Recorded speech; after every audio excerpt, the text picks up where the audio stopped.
हरे कृष्णा। 15 सितंबर सोमवार का दिन है, पितृपक्ष चल रहे हैं। आज का विषय बड़े ध्यान से सुनना। एक बेटा अपनी मां को छोड़ के विदेश चला गया था। 5-6 साल हो गए, लौट के नहीं आया और कभी माता को, अपनी मां को मुड़ के कभी चिट्ठी नहीं भेजी। घर में माता ही थी तो कभी कोई चिट्ठी, कोई पत्र, कुछ नहीं। एक दिन उस मां के पास एक पत्र आया जो पोस्टमैन ने उसको पढ़ के सुनाया।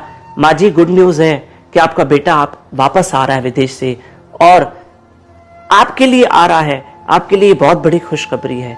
माँ बहुत खुश हो गई, बहुत। और जब बेटा आया तो बलाएं ले रही है, रो रही है, गले मिल रही है। बेटे ने कहा, माँ चिंता ना करो, अब तुम यहां नहीं रहोगी, अब मैंने विदेश में बहुत बड़ा बिजनेस सेट करके रखा है। माँ एक बात कहूं, मुझे और थोड़े पैसों की जरूरत है, मैं आपको भी लेके जाऊंगा और कुछ धन भी मुझे चाहिए। बोले, बेटा सब कुछ तुम्हारा है, क्योंकि माँ बाप तो अपनी औलाद पे कुर्बान जाते हैं, कुर्बान। बेटा मैं तुम्हें सब दूंगी, चिंता मत करो। उसने क्या किया, उस माता ने घर बेच दिया, गोल्ड पैसा जो था बेटे को दे दिया, सारी कैश बेटे को दे दी। बेटे ने कहा, माँ चलो अब तुमको विदेश लेके चलता हूं। एयरपोर्ट पहुंचे, बड़े मुंबई शहर के एयरपोर्ट पे पहुंचे।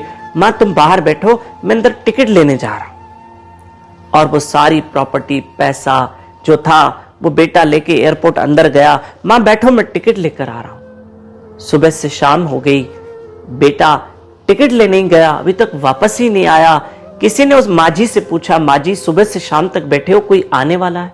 बोला, कोई आने वाला नहीं, मैं जाने वाली हूं, मेरा बेटा टिकट लेने गया, पता नहीं अंदर कहां गया, सुबह से शाम हो गई है। बोले, मैं इंक्वायरी करता हूं। व्यक्ति अंदर गया, पता चला उसका बेटा तो सुबह की फ्लाइट पकड़ के वो सारी माता पिता की, माँ की जो मिल्कियत थी, जो भी गोल्ड पैसा कैश था, वो सब लेके रफू चक्कर हो गया और माँ को एयरपोर्ट पे छोड़ के चला गया। और जब उस माता को पता चला तो बहुत रोई कि मेरा बेटा मुझे छोड़ के चला गया, मेरी कमाई, मैंने घर बेच दिया, मैंने गोल्ड, सोना, पैसा सब उसको दे दिया और उसने मेरे साथ इतनी चीटिंग, इतना छल किया कि सारी मिल्कियत लेके चला गया और मैं यहीं एयरपोर्ट पे बैठी हूं और मुझे कह रहा है टिकट लेने जा रहा हूं और आ रहा हूं और टिकट के बहाने वो सब लिखे। बोला, फिर भी एक बार इंक्वायरी करो। बोला, माँ जी मैंने 10 बार इंक्वायरी की, आप वो फ्लाइट कब का छूट चुकी है, उस फ्लाइट में आपका बेटा गया है और पूरा सब कंप्यूटर पे शो कर रहा है, अब आपका बेटा चला गया। बोला, अब मैं कहां रहूंगी? बोला, क्यों माँ जी आपका घर नहीं है? बोला, सब बेच बाच के तो उसको दे दिया।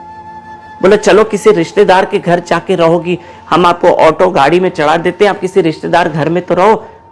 तब उस माता ने कहा, जब अपना ही अपना नहीं रहा तो कौन मुझे साथ देगा? जब मेरा बेटा ही मुझे छोड़ के चला गया, मैं किस पे भरोसा करूं? उसने तो कहा मैं तुमको विदेश लेके जा रहा हूं, न उसने तो मुझे न देश का छोड़ा, न विदेश का छोड़ा, न घर का छोड़ा, न घाट का छोड़ा। प्रिय बंधुओं, श्राद्ध पक्ष चल रहा है। अभी भी मेरी एक रिक्वेस्ट है, माता पिता सामने हैं, बड़े हैं, उनकी सेवा कर लेना, बहुत पुण्य कमाओगे। आज से हमारी भागवत कथा जयपुर शहर में है और आप सब जो है आज शाम से हमारे साथ लाइव रहना। 4:30 से 7 बजे डेली 21 तारीख तक श्राद्धों में भागवत कथा सुननी चाहिए, यूट्यूब चैनल दामोदर दास पे लाइव रहकर। प्लीज रिक्वेस्ट है, श्राद्ध पक्ष में भागवत कथा मत छोड़ना।